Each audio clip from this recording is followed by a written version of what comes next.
श्री स्वामीनारायण भगवान की जय। कृपा करो मुझ पर हरि, सुख निधि सहजानंद।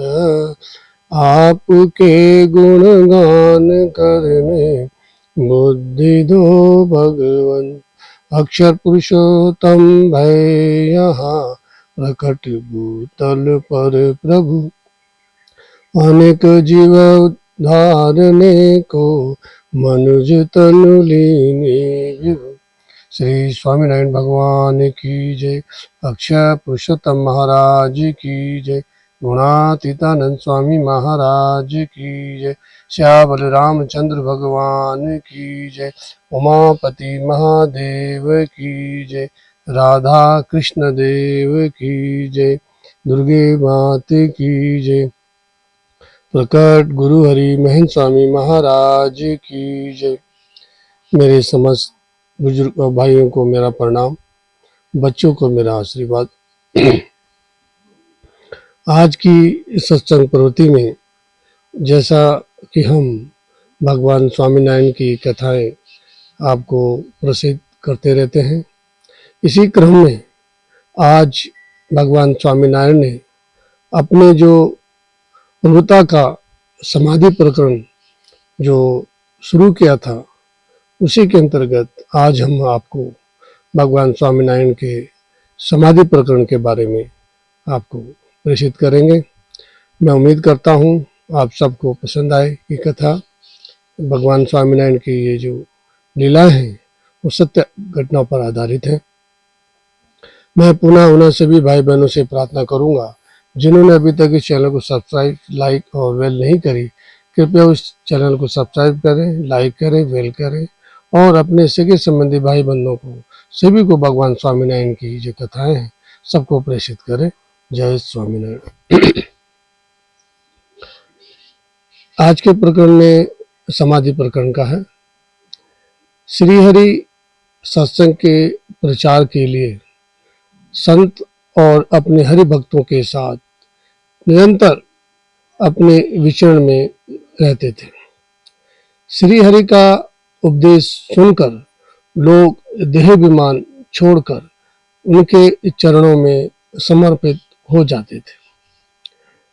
रामानंद स्वामी ने कहा था कि नीलकंठ वर्णी महान है।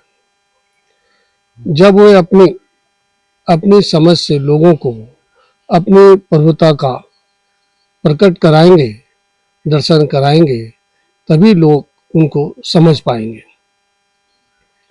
श्री हरि ने अपनी प्रभुता का आरंभ किया इस समाधि प्रकरण से। मुमुक्ष समाधि प्रकरण में मुमुक्ष साधारण हो या कोई मुमुक्ष मनुष्य, उनकी कृपा से समाधि लग जाती थी। किसी को समाधि कभी कभी उनकी आहट से, कभी कभी उनके नाम स्मरण से, कभी उनके जो पादुका की चटकार है उससे भी उन सबको समाधि लग जाती थी। और उनकी केवल दृष्टिपात से भी लोगों को समाधि लग जाती थी और वे समाधि में लीन रहते थे। श्री हरि की उपस्थिति हो या ना हो, उनके नाम स्मरण से भी समाधि लग जाती थी। किसी को कुछ क्षणों के लिए, किसी को एक पहर के लिए, किसी को 2 पहर के लिए, किसी को 1 सप्ताह के लिए, किसी को 15 दिन के लिए, किसी को 1 महीने के लिए और किसी को 2 महीने के लिए समाधि लग जाती थी। समाधि पर जागने पर सभी अपने अपने अनुभव और कथा सुनाते थे। ऐसे सुखद और अनुभव न केवल मनुष्य अपितु महिलाओं को भी और बालकों को भी होता था। श्री हरि प्रथम बार गढ़ा पधारे। गढ़ा एक जगह का नाम है जहां पर श्री हरि वहां पहली बार पधारे थे। गांव के बाहर समीप वृक्ष के नीचे उन्होंने अपना निवास बनाया हुआ था। वे नदी पर स्नान करने के लिए गए और वहां पर 10-12 लड़के भी खेल रहे थे।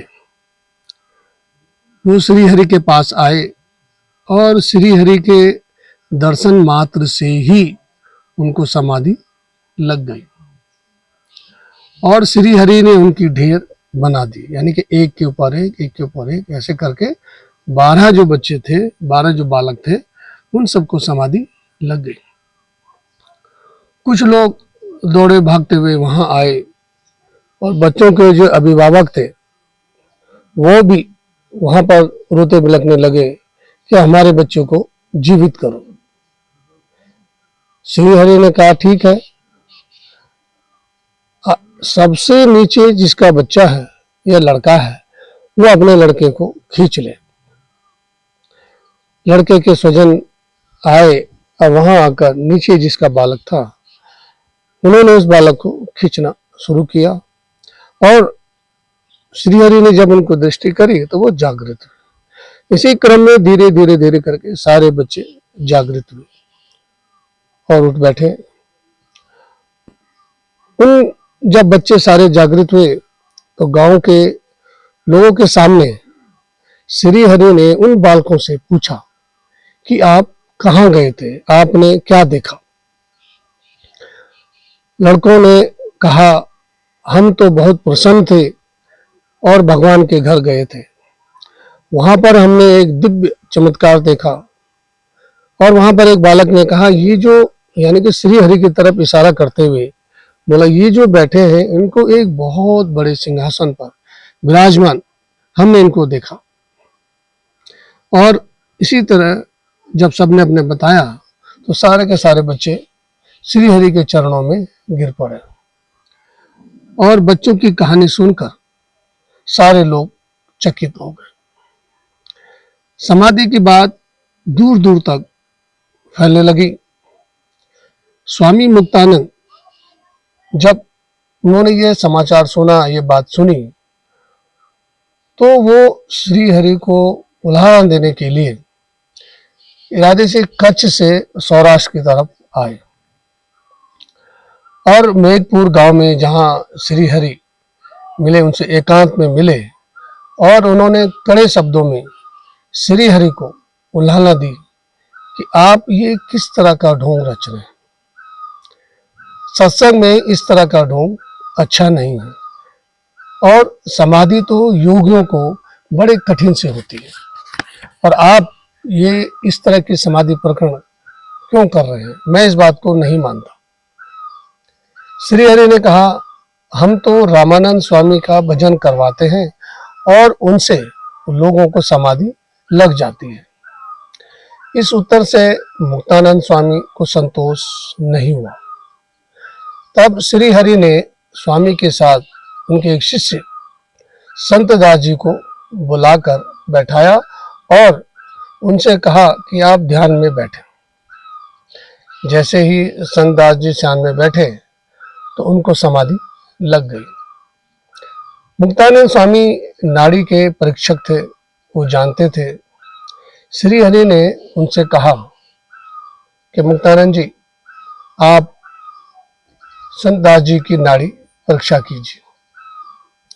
उन्होंने संत दास जी की नाड़ी देखी परंतु कहीं भी नाड़ी पकड़ में नहीं आई।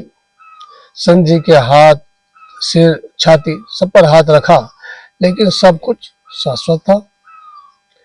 जब संत दास जी जागृत हुए तो उनसे उनकी अनुभूति के विषय में श्री हरि ने उनसे पूछा और इतना होने पर भी मुक्तानंद स्वामी को समाधि का विश्वास नहीं हुआ। वहीं पर श्री हरि कालवाणी पधारे और मुक्तानंद स्वामी और अन्य संत मंडल भी उनके साथ थे।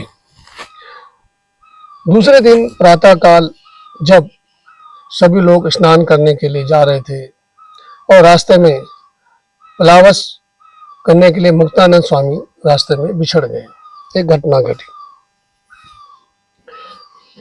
वहां जब वो पीछे पिछड़ गए थे तो रास्ते में उनको रामानंद स्वामी जी के दर्शन हुए। मुक्तानंद स्वामी जी रामानंद स्वामी के चरणों में गिर पड़े और रोने लगे। मुक्तानंद स्वामी ने रामानंद स्वामी जी ने मुक्तानंद स्वामी से कहा, आप क्यों इस तरह से व्याकुल हैं?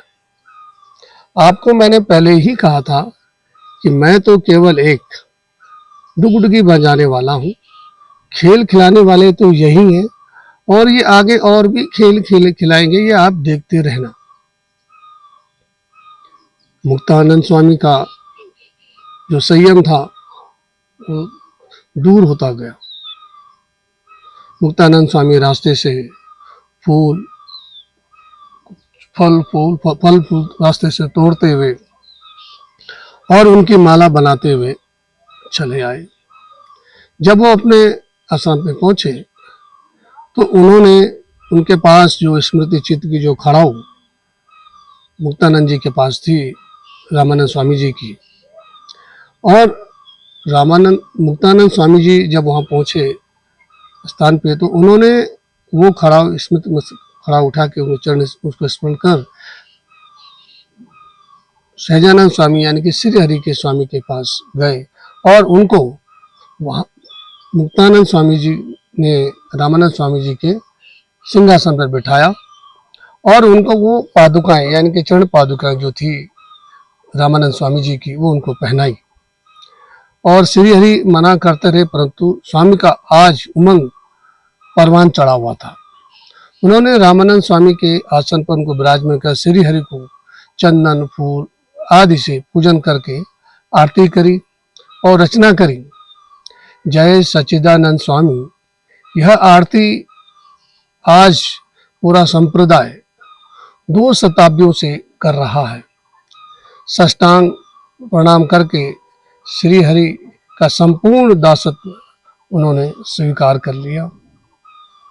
इस तरह से मुक्तानंद स्वामी जी की जो शंकाएं थी वो दूर हो गई और संपूर्ण जीवन उन्होंने दासत्व श्री हरि का ग्रहण किया।